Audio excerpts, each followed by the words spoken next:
Mike DeWine lays his gas tax cards on the table.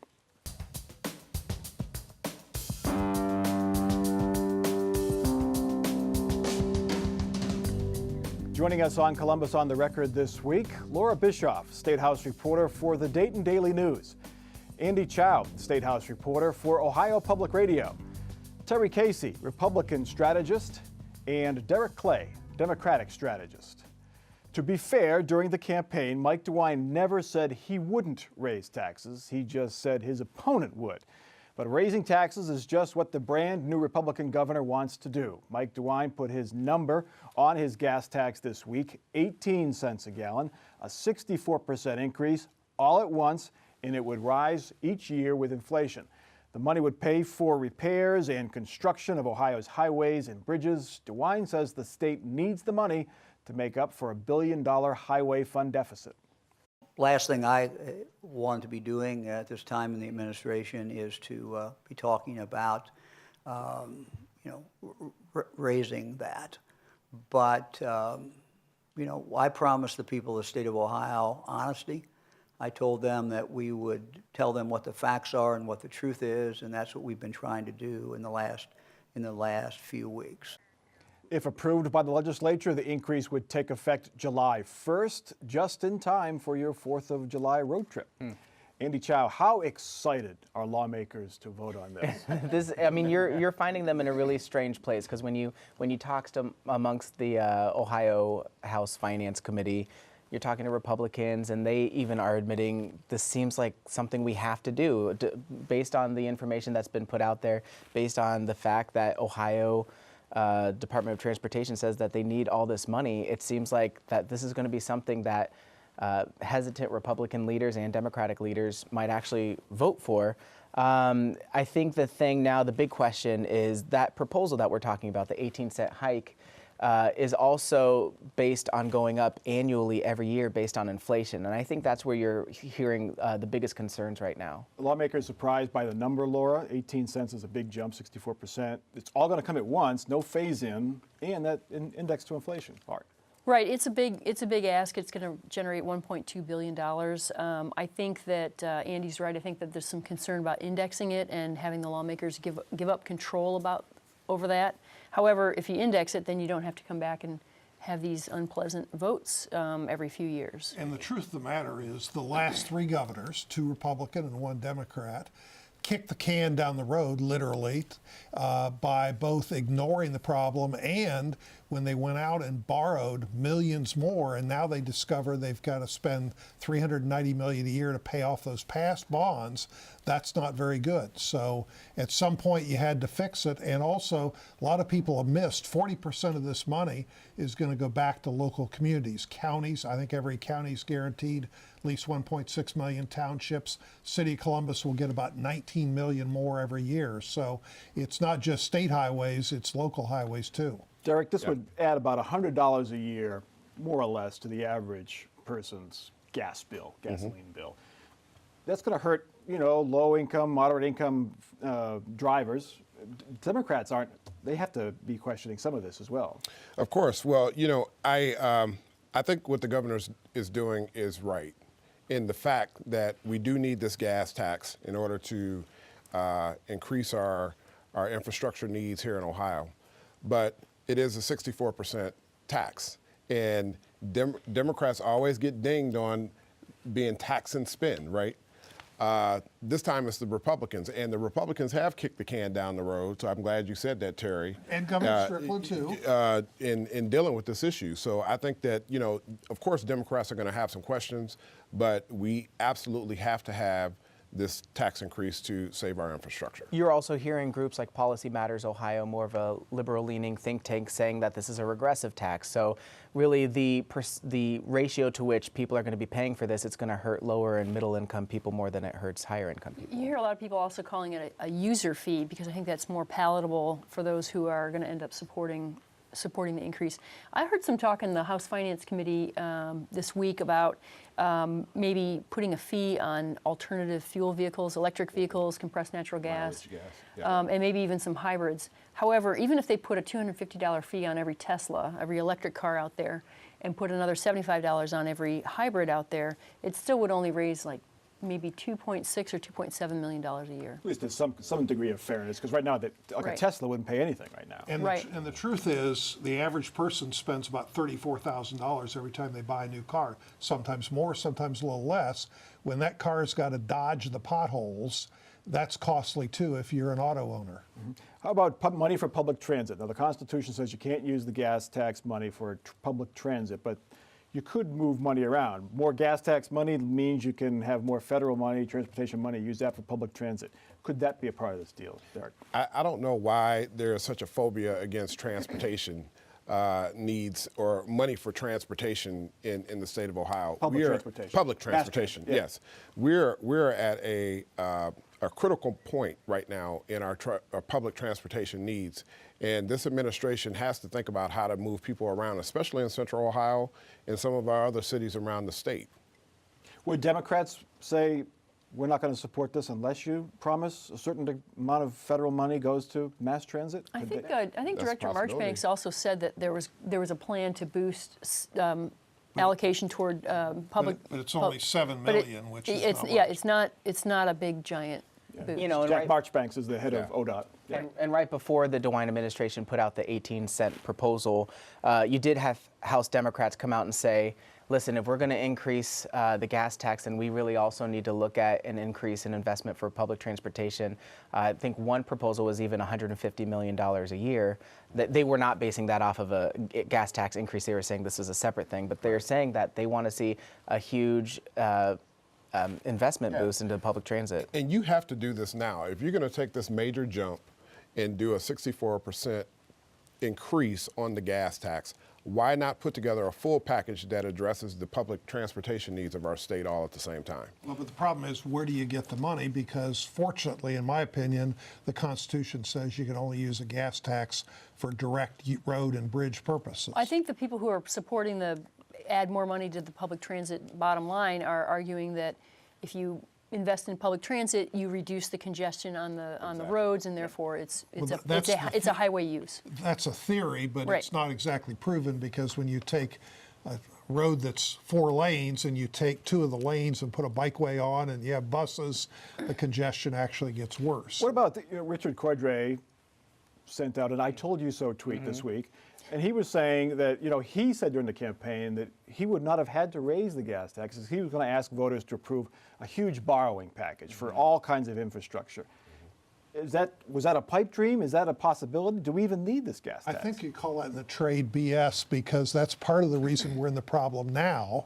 Past Democrats and Republicans borrowed money against future gas tax receipts, and now you're stuck in an even bigger hole than if you hadn't done that. So, I mean, when you borrow money, like putting it on a credit card, you eventually got to pay the credit card off. It's part of ODOT's argument right now. When you heard Director Jack Marchbanks talk to the Finance Committee, he was saying we're still paying off debt. We're going to be paying off debt until 2054 on some of these projects. And I think that's the DeWine administration trying to avoid another bond issue. But that's how cities and counties tend to pay for capital projects. OSU has 100-year bonds to pay back things Yeah, for the capital city- improvements. Absolutely. The city of Columbus is putting up a bond package as we speak that's going to be on the May ballot. So, if a little bit of creativity would have been nice if we could have figured out how to do this thing without putting so much burden on the taxpayers, even though it's needed. Like DeWine did not say, "Read my lips, no new taxes," but he kind of implied it, Terry. Does this come back to bite him a bit? Well, I watched the debates very carefully, and in fact, He's very careful. and in the debate prep, I was Richard Cordray versus him, and I know what he said and what he didn't say, and he very clearly left the door open. In fact, I kicked him around a little bit playing Cordray, saying you're not telling people what you're going to do, but before an election, it's sometimes good to say you'll have a committee and you'll study it, which he did, and then they've laid out the case. This brings up another issue that I think we might dive deeply into in the next couple of weeks is that, again, ODOT Director Jack Marchbanks says that ODOT internally has been talking about this for years now, yet we, apparently the public didn't really have a good understanding of how big of a shortfall Ohio was facing, and it would have been interesting to have that discussion during the debates last year. Yeah. All right. The governor is putting all executions in Ohio on hold, at least for now. Mike DeWine said this week he is halting executions until the state comes up with a new lethal injection protocol. This comes after a federal judge found that Ohio's current protocol is cruel and unusual punishment. But when asked about whether he still supports the death penalty at all, DeWine declined to answer. Quick follow-up on the death penalty question. You said it's the law of the state of Ohio. Do you personally have reservations about the death penalty now? Well, as you know, when I was in the Senate, I voted for it, in the state Senate. I was a co-sponsor of it. It is the law of the state of Ohio. And I'm going to let it go at that at this point. Laura Bischoff, you gave the governor pause with that question. Were you surprised by? Yeah, I was deliberate kind of nature? surprised. It was not exactly a full-throated defense of the death penalty. You know, when he says he voted for it when he was in the state senate, that was in 1981, before really DNA technology led to scores of exonerations across the country, including in Ohio. So it was surprising to me. Julie Carr Smythe of the AP had asked the first question, and he answered, you know, it's the law of Ohio. And I thought, wow, I gotta ask a follow-up. Yeah. So Terry, is he having second thoughts? I mean, he's a former prosecutor, law and order guy, supported it way back, as Laura said. But he's now the governor in charge of rehab and corrections, where they In signing the death warrants. well, not just that, but they are dealing with the courts who are between a rock and hard place between drug companies that don't want to sell the drugs, and then courts that are, you could say, nitpicking or questioning whether this three-stage drug thing is right or a different cocktail mix. It's a tangled mess. I mean, I think That seemed more than just worrying about the technicalities and judicial rulings. That seemed to be some serious contemplation there. Did you get that, Derek? Yeah, I got a little bit of that. Absolutely. Yeah. You know, this falls back to, as everybody knows, there's been 3 botched executions since 2006. I think it's been, and so, you know, the state has to figure out a way in which they can deal with these death penalty, you know, sentences in an ethical and humane manner. This is the second time in 5 years Ohio has had to redo its drug protocol. That's a lot. I mean, will they ever be able to figure out the combination that'll satisfy judges and the harshest critics? I think part of the biggest thing is what Terry alluded to, is that the drug companies don't want to participate in this in the first place. Like you said, when there was a stay in executions for a period of about 2 or 3 years, the state was trying to figure out what's the right combination. And when they did have that next execution, the people defending the people who were against the death penalty, who were sort of trying to fight back against it, they said, listen, you're still seeing people struggle. We're not completely convinced that this isn't cruel in some way, that people aren't actually feeling the effects of it. It took DRC 3 years to come up with the current protocol. So it's an extraordinary process. It takes a lot of planning and thought and arranging and. And there's nearly 24 executions scheduled, I think, in the next couple of years or so. So I think they got enough medicine for 4 of them, but the question is, what do you do on 5, 6, 7, and 8? So I think he's pausing in order to figure out how you're going to solve it long term. There's 130 to 135 people on death row right now. And, you know, Ohio has a long history with the death penalty.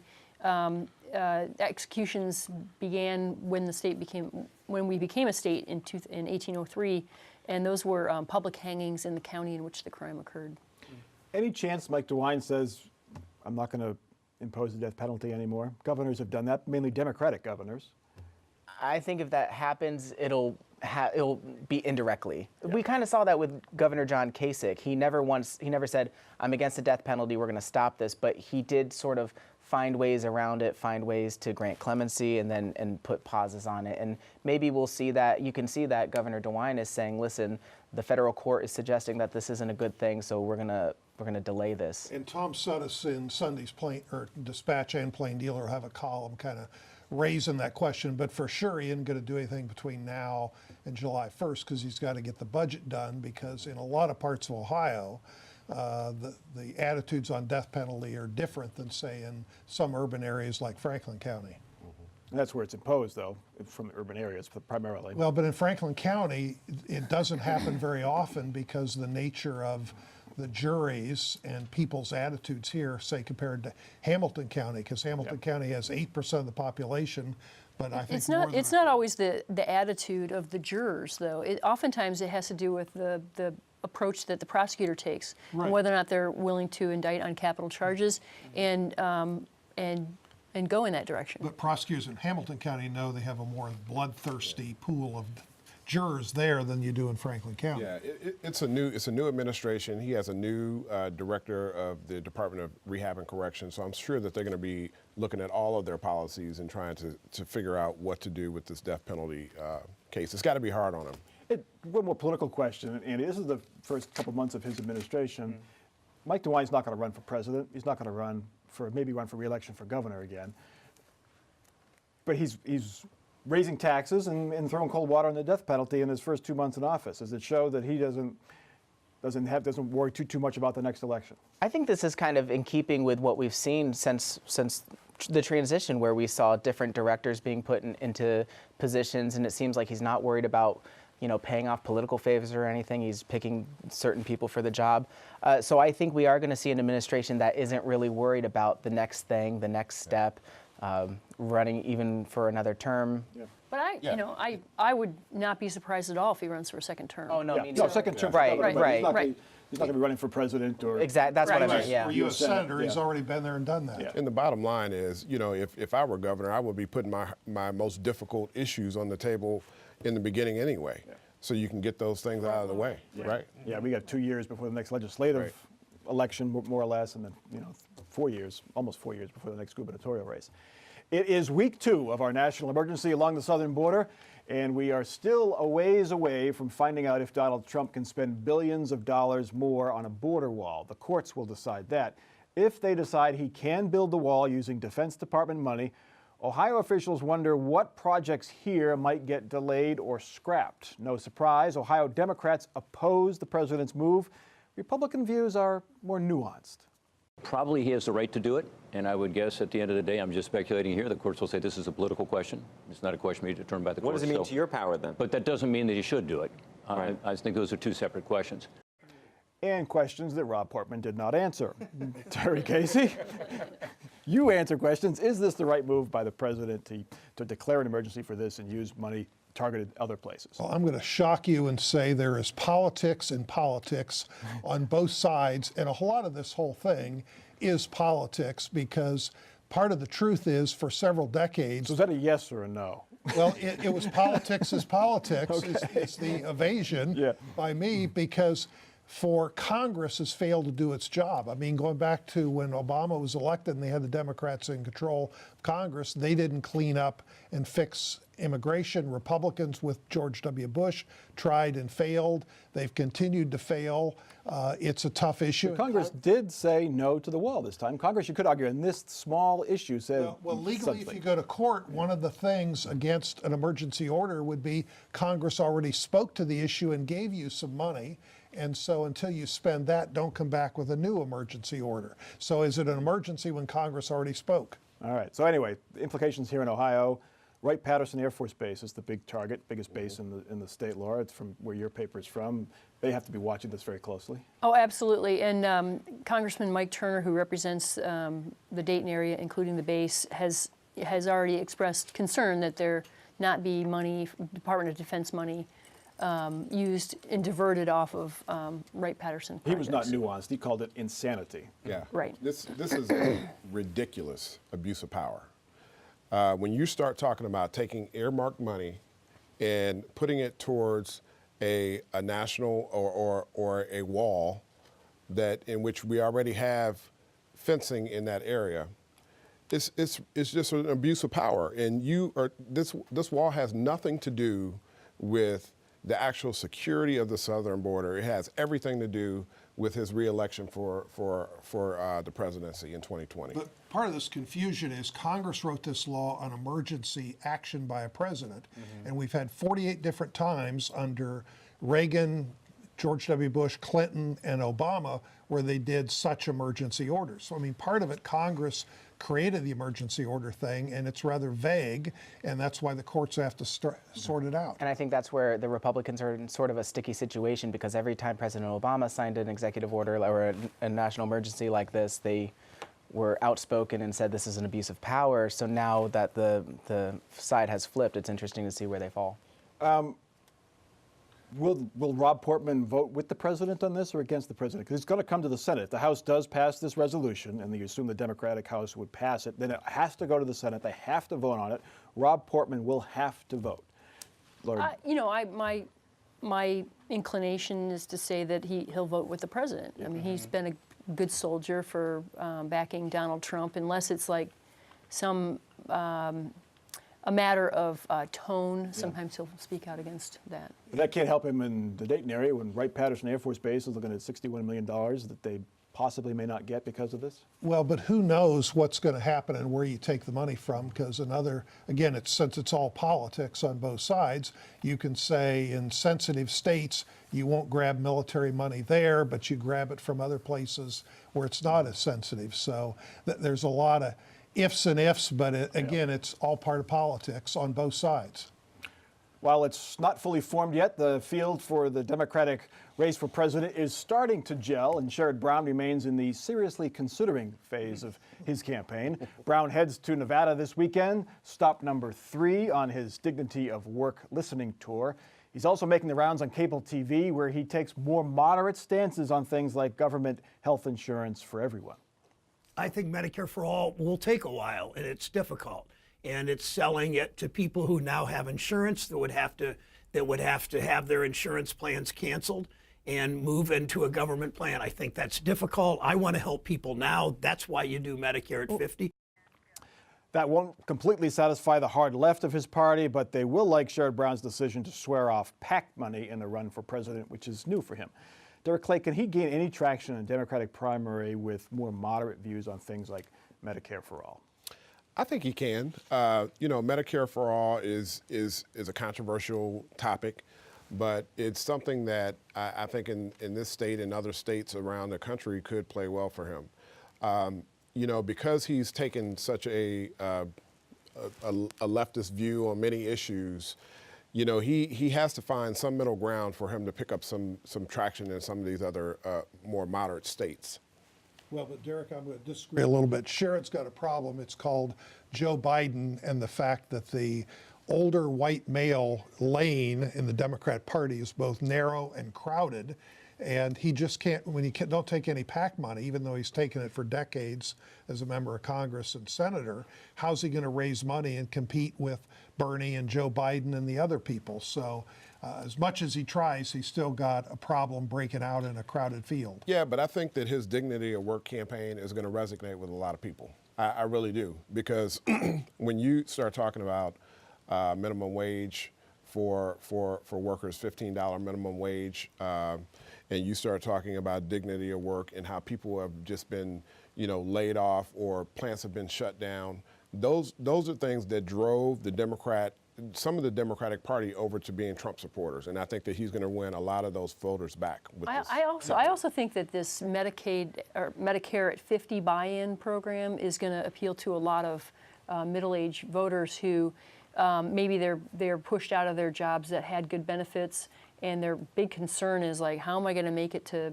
65 with no health care? And it's not complete socialized medicine. Right. The Medicare at 55, the problem is there's a lot of people now drawing Medicare who know we're 8 or 9 years away from Medicare running out of money. If you're going to give it to people in their 50s, what about the people? I don't think it was 70s? give it to them. It was some sort of a buy-in program. Well, but what they buy in won't be enough to pay for it. So it's that fiscal thing of how do you pay for these things. And I think Sherrod's biggest problem is that maybe that does appeal to a wide audience, but he needs to appeal to the Democratic audience, where he might be a good candidate for a general election. It might be harder for him to win a primary against progressives like Bernie Sanders. Still at only 1.7%, I think, in the real clear average of polls right now. Time for our off-the-record parting shots. Derek Clay, you're up first.